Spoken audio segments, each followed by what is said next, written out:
So screening, brief intervention, referral to treatment is really about changing systems. It's not just about doing something different or doing something new. It's about really changing the system that we've worked in historically.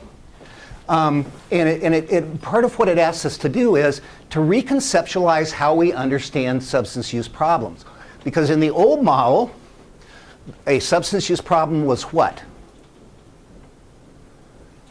Dependence, right? In the old model, a substance use problem equals dependence. In this model, a substance use problem may mean I drink a little too much, and I'm going to give you some standards. I drink a little too much, and it negatively interacts with my diabetes medication. Okay? So we have to start thinking about the problem differently. It's not just dependence. There's a continuum. So then it also asks us to redefine how we identify substance use problems. Historically, what we've done is we've given full biopsychosocial assessments. Anybody done one of those? How many pages is a biopsychosocial assessment? Too many. Yeah, too many. Exactly. Right? Takes you an hour, hour and a half. I mean, you know, mother's maiden name, mother's dog's maiden name. I mean, everything's in there, right? It just goes on and on and on. Okay? That's how we've historically identified substance use problems, because we were looking for one thing specifically. What? Dependence. Exactly. Mm-hmm. I don't know if I missed one when I was doing, but did you define dependence? No.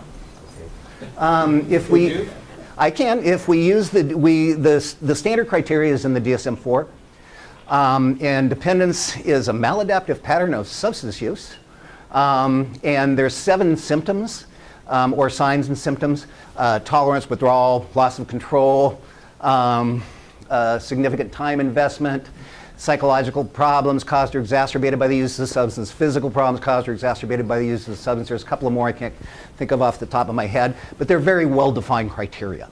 Okay, so the ones that are the excessive, they may have some of those symptoms? Yes. But not all? Yes. So they wouldn't be, it would be a bit like you can be hypertensive but not have heart disease. And what we've always been looking for is the people who are really sick. We've been looking for the 4%. This model, that's not what we're doing. In this model, we're looking for the 25%. Okay, because we know we're going to get more bang for our buck if we do that, right? Those are the folks that we're looking for with this model. So we have to redefine how we identify. Historically, you do that biopsychosocial assessment, and it takes you an hour, hour and a half, hour and 45 minutes, 2 hours, what it takes you. I can do a substance use screen, which will be the next little part of my spiel, in 2 to 5 minutes.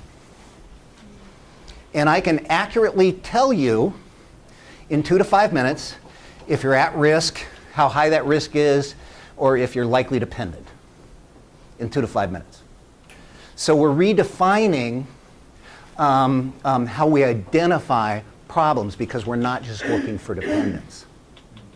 Okay? And lastly, it asks us to redesign how we treat substance use problems. Because again, historically, what we've had is treatment for the sick, the really chronically, acutely ill, chemically dependent people.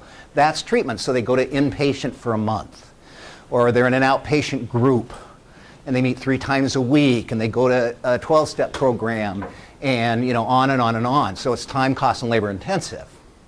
But what we're talking about is, for instance, a brief intervention that might be 5 minutes, 15 minutes, 30 minutes. And that's the treatment. Okay? So we're redesigning how we treat. So we're going to reconceptualize the problem.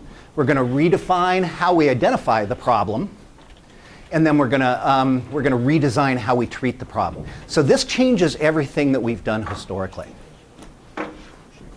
This will give you an idea of just some of the people that are supportive of Sbirt. It sounds kind of, whenever I go out and talk about Sbirt, it sort of sounds kind of new now and wow, and like all the kids are doing it, you know, because you haven't heard a lot about it. But it's actually been around for 30 years. Again, it's an evidence-based practice, and this will just give you some idea of the fairly weighty organizations that support it. Certainly Center for Substance Use Treatment, World Health Organization, American Preventative Task Force, Trauma Nurses, the AMA, American College of Surgeons, the White House Office of National Drug Control Policy, NHTSA, National Highway Traffic Safety Administration, we did a series of trainings for them. Was it last year, Reed? Yeah, all around the country for NHTSA. They see Sbirt or SBI as a primary way to reduce DUI. So they're hugely supportive. Okay? So it's not really so new now and wow. It's been around for a while. It may seem real new to you, but there's tons of evidence that says what we're talking about not only makes sense, but it works. And that's a real important piece.